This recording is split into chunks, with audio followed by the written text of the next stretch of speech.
Hello, everyone. Welcome back to the channel, Ace of Spades University. I've been gone for a little bit. I needed a break with everything that's going on in the world. Um, my heart breaks for the families of the 10 who were killed in Buffalo in that massacre. And so I needed to take a mental health break, but I've come back to discuss with you the craziness that's going on surrounding the Juneteenth Walmart blunder that they made. And basically, what happened, if you guys haven't heard about it yet, um, Walmart put out this ice cream shown in the picture here, and it's a swirled red velvet and a cheesecake flavored ice cream.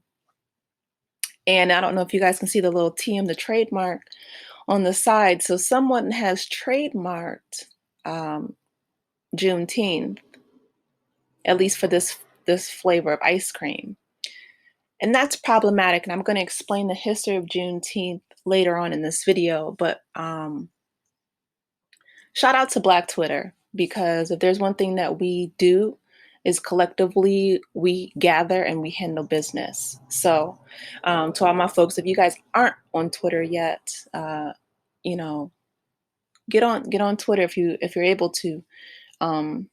It's a powerful force, and I'm very happy to be a part of it, of that mass movement. But anyway, so yeah, they put out this ice cream. And the reason why it's so problematic is because Juneteenth was first celebrated by us in the African American community long before it became mainstream. And last year, President Joe Biden signed Juneteenth into and made it a federal holiday. Okay. But as we all know, the United States of America is a capitalist nation. And what they are most known for is commodifying Blackness, period. Black people, Black culture, our food, our language, our music, our dancing, hip hop. Cultural appropriation is a huge issue in this country. And that's exactly what happened with this ice cream, right? So basically, what they did was we asked for reparations. We asked for, that's great that it's a paid holiday and it should be, that everyone should know about Juneteenth. Now they're, trying to ban books and trying to ban basic American history, specifically Black history. In Florida, Governor Ron DeSantis is doing that. That's a huge problem. And what we need to do, though, is not only teach about the contributions of Black Americans to our nation's history, but also reparations need to be paid. It's been paid to almost every ethnic and national group that I can think of. The Japanese receive reparations, the Jewish people receive reparations, especially from Germans, which they were owed those, right? Native Americans receive reparations, which that they were due those as well. The only people who have not is us, and that's a huge problem. So this ice cream is performative. It reminds me of Malcolm X, and I'm paraphrasing, but his quote was basically that, they're going to give us all kind of symbolic gestures rather than real legislative change and real change that we need in this country regarding our plight. Because like I just said, that's the reason why I took a break. Much needed. It's not safe being a Black American in our own country. So that's performative. Black Twitter did what it needed to do. We were questioning it. We never asked for ice cream, especially trademarked ice cream. Like, are we trademarking federal holidays now? Are we trademarking, Independence Day, the 4th of July? Are we trademarking any other holiday? I'm so sick of corporations getting wealthy off of the backs of Black Americans. That's the whole reason for the holiday. So once they realized their mistake, they put out a statement saying, the Juneteenth holiday marks the celebration of freedom and independence. However, we received feedback that a few items caused concern for some of our customers, and we sincerely apologize. We are reviewing our assortment and will remove items as appropriate. This statement is very passive, but um, yeah, it's passive and performative, in my opinion. So, like for instance, the this is the napkin. It says it's the freedom for me, and not only is that a bad take on AAVE, which is African American Vernacular English, but again, the commodification of our holiday. So, what is Juneteenth for those of you who may be asking? So, in Texas, just to give you a real quick rundown, right? Um, Basically, what happened was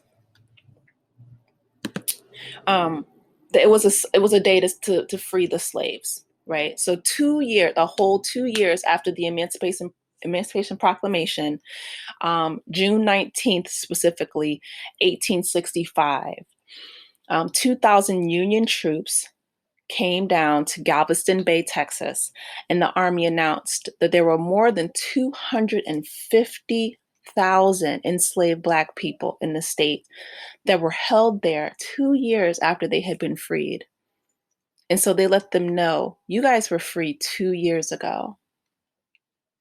Do you know how morally and ethically bankrupt you have to be to not only enslave people and hold them against their will, but hold them after they were freed federally? Man, wow, this country really has some reckoning. So that's what Juneteenth is, right? And it's been informally celebrated by Black folks, by us throughout the years. I remember going down to Texas years ago, back in, yeah, I'm trying to think. It was about maybe like 10 years ago, and they had Juneteenth parades and things like that, and food and celebrations, which was great. It was wonderful. And this is the proclamation right here, the freedom to slaves. Whereas the President of the United States, they were freed on June 19th, 1865. They didn't find out about that freedom. Or I'm sorry, they were freed in 1863, and they didn't find out until June 19th, 1865, 2 years later. But yeah, Juneteenth has been celebrated by Black folks informally in this country um, since its inception, right? Since the beginning, 1865, and just last year it was signed into law by President Biden.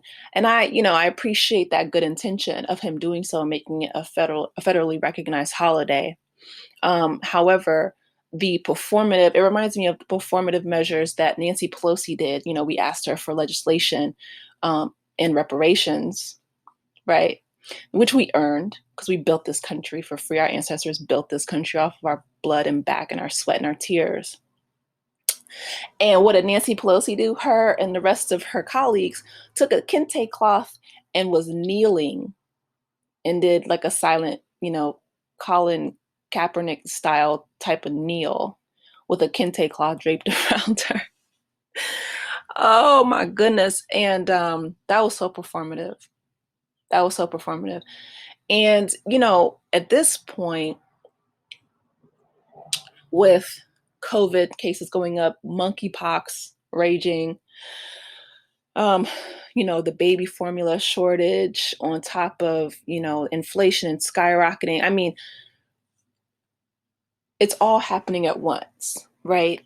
On top of, Black people being massacred in the streets, the performative BS, we've had our limit.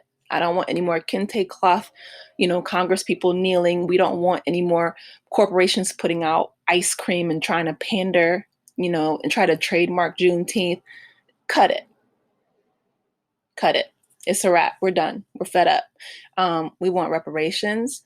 We want protection under the law, legislation right? We just now, in the year of our Lord 2022, got an Emmett Till anti-lynching law passed. You know how long Black Americans have been lynched in this country? And just now getting legislation passed. It's way past due, way past due. So anyway, that is my take on the reparations fiasco. Walmart's tried it, but Black Twitter, like I said, they showed up, showed out, and they did what they needed to do. I love you guys. I will talk with you later, and hopefully you can celebrate Juneteenth next month in peace. Peace, guys.